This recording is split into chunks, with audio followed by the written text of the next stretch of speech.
Good morning, good afternoon, good evening, folks. Yes, we have a special guest, one-on-one with the man, the myth, the legend, Dion from Dion Talk. How you doing, man? Howdy, I'm doing great. My voice has recovered from my live stream last night. Yeah, I heard you did a couple hours. That's pretty It impressive. actually was a bit shorter. The last one went over 3. This one was 2, and I figured out my voice lasts about an hour. Yeah, So yeah. No, the fact that you and Matt routinely go for multiple hours actually physically exhausts me. I'm like, I'm good at an hour, right? And then I need a break. So yeah. Well, we're kind of new at it. You've been doing it quite a couple of years now. Your Saturday mornings. I remember when you first started, you used to do, and I thought of doing this. If this video hits 100 likes, I'm going to do a answer all your questions on Saturday, kind of like a reward for if you give me some, I give did it back. And for me right now, it's the questions. Yeah, If the questions keep coming, I don't really have a limit on the live streams. Yeah, no, I stopped doing that because I have as much fun as the guests do. So I wanted to do the Saturday sessions, even if the thumb up didn't come. Anyways, I digress. Well, hey, one of the things I wanted to talk about here, because both you and I are clearly givers. We give back. You've been doing on Bigger Pockets for a long time, your YouTube channel, Three Amigos now in Facebook. But every once in a while, it actually happens more often than we probably admit. We get somebody that whines. Right. They just lead with, I can't. And I have some thoughts on that. But I thought maybe we should talk about it because I know we both see it. Maybe we just get it off our chest. But yeah, what do you do when somebody comes whining to you and just, there's nothing there? Well, sometimes when somebody points out the reasons why they can't invest, they're right. Yeah, exactly. If the down payment to get into rentals is a barrier, then you're not at the point in life where you have the money to handle the expenses that come up with owning a property. There are warranties, but warranty companies usually fight you on repairs anyways. And then a roof has a life expectancy, a water heater has a life expectancy. So those expenses that come up, renters never really have to worry about. When something breaks, it's a phone call to the owner saying, hey, you have a problem. Yeah.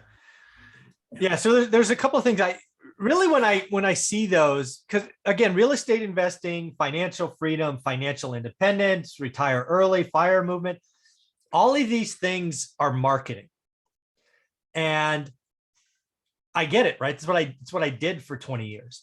And I get why people come. And then some people are somewhere between upset, mad, and disillusioned because they can't just jump in.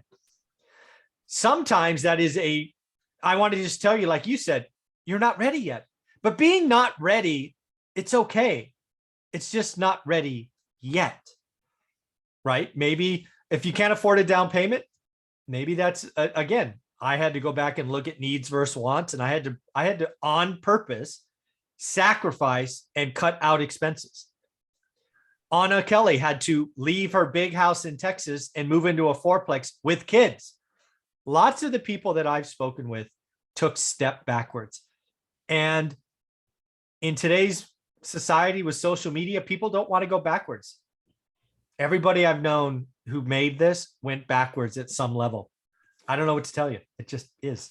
Well, the FIRE acronym, Financial Independence, Retire Early, is really catchy. For me, the FI part matters. That's why we made the Facebook group, the Three Amigos of FI, Financial Independence. I don't plan on retiring early. I love my job. I'm probably not going to retire late, right? Some people want to take FIRE and make it FERN. They want to financial independence, retire now. Like right now. And so when I talk about reaching financial independence, kind of happened around year 6. Year 8, it was definitely there. And year 10, it's approaching financial freedom, where don't have to look at price tags. That's my difference between independence. Independence, you don't have to work. Freedom, you don't have to think of cost or price. But people want it now. So when I say it took 2 years just to take the strategy of getting my debt to income to where I could buy a place. Like the first 2 years, I moved from a house into an apartment to rent out the house to collect rental income on tax returns. That's 2 years before taking any significant action on buying a property. That's 2 of your 8. People don't realize it didn't just start. The clock didn't start when Dion got the first duplex. The clock started when he changed his mindset. He moved out of a house. That's the first 2 years. Some people are thinking you did nothing. That's not true. You started the journey. Right. So the order of operations for real estate investing is pretty much the same for almost all of us. Once you pick a strategy in a market, it becomes nuanced and you change to your specific situation. But the first step is learn how to save. Yes. Learn to live on less than what you're making. That you do throughout the whole process. Then we work on our credit score, try for a 740 or higher so we can get the best loans, especially in those first 10 that it could be in our names before we get in the commercial. Then we talk to a lender to find out what we can do. So in all of this time, before you've even talked to an agent or started to make offers, you're working on things that the people who are saying, I can't, can be doing those. Because those will benefit you whether you get into real estate or some other asset class or not. Yeah, but I really want people to hear that. Again, it took you 2 years before you got mine. For us, we spent 18 months before we got one. What a lot of people that Whine, I don't think appreciate that your 2 years, my 18 months, we still consider we were in the game. We were doing things with intention, with a plan. Some of the people that are whining, I think, are saying, I haven't written a contract yet. Well, no kidding. We didn't do that for 2 years anyway. Right. And if somebody's complaining about their current situation, they're surviving, they're complaining. Yeah. So making that change into, these are the steps that I'm going to take to get to financial freedom. If it's not clear, if it's not like I bought the winning lottery ticket, most people don't want to make that change. So they come to people like us who have reached financial freedom and who are trying to share the information. And they want us to present it in such a simple format that is so far beyond easy that they go, oh, I can make that change. Instead of saying, this path is going to be simple but difficult. Every step along the way, you still have to control your spending. You still have to keep focused on the plan.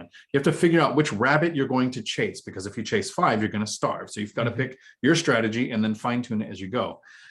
That is simple, but it's not easy. The do the work, daily discipline to keep doing it throughout the entire period. So I still don't know the answer when somebody asks, I can't because we can't change their mind. No, we can give them information, but we can't change their mind. Well, the thing that I'm going to start doing more and more is remind them that you and I, we average 20 months. Some people would look at that going, you guys did nothing. No, that 20 months we consider part of our journey. I think people need to realize that. The other thing I've seen is maybe they're not, maybe it's, I think we had a post like this in our group the other day where somebody was like, hey, I got too many things going on. I'm too busy. What do I do? Stressed out. And I'm like, well, tell me what you mean. And then he went on to list things that would stress me out. I'm like, yeah, no kidding. And I think all of our answers were, pick the one, go do that, right? Sometimes you got to go backwards, right? One at a time, right? Focus and daily discipline. And if you're trying to do 7 things at once, you're going to do all 7 things badly. Sometimes there is a natural order and you just do the order. The way I looked at when I saw that post, and I haven't formulated an answer yet because I wanted to make sure that I kind of had some data. Right. We have relationships, we have work, sometimes we have kids, we have transportation, our cars break down. There's all these things in life that can suck sometimes. Building a 6-figure side hustle, a rental portfolio that doesn't take a lot of your time, because yes, we were on a journey for all those years to reach financial freedom, but what did we actually do? Right? The first purchase was 2 years in. For that 2 years, I was dealing with life like everybody else. Absolutely. Learning how to save was overtime, controlling spending. That was saving for me, or just developing other ways of making money. And most people rely on just their job. If you don't invest, if you don't develop that 6-figure side hustle in real estate, in 5 years or 10 years, you're still going to have the problems of family. You're still going to have the problems with your kids. Your car's still going to break down. But it is so much easier to handle all of those problems when you have money coming in that doesn't come from you selling your life 1 hour at a time. Yeah. So again, financial independence is out there. It's one of the reasons I wrote that book, 15 Conversations with Real Estate Millionaires. The vision of it was everybody starts in different places. Everybody has different things. And there's so many ways to get there. That's what I think about when I hear people whine. I'm like, there are 15 people in this story. Most of them were in a worse spot than you. stop complaining. That's what I think. Not as catchy a tagline, but we could do stop complaining, get started. Yeah, I like that. The sooner you take action, the sooner it's in the past. So I like that. I might make that the title of this video. So one more time. Stop complaining, take action, or get started. Either one. I think one of those will work. Write them both down. Figure out what sounds better. There you go. Well, Dion, thank you very much for this. I had to get this off my chest. How can people follow you? Right here on YouTube, Dion Talk Financial Freedom, and Dion McNeely on Facebook. I'm pretty active. I try to answer every question that comes my way. Yes, you do a great job. Thanks, Dion.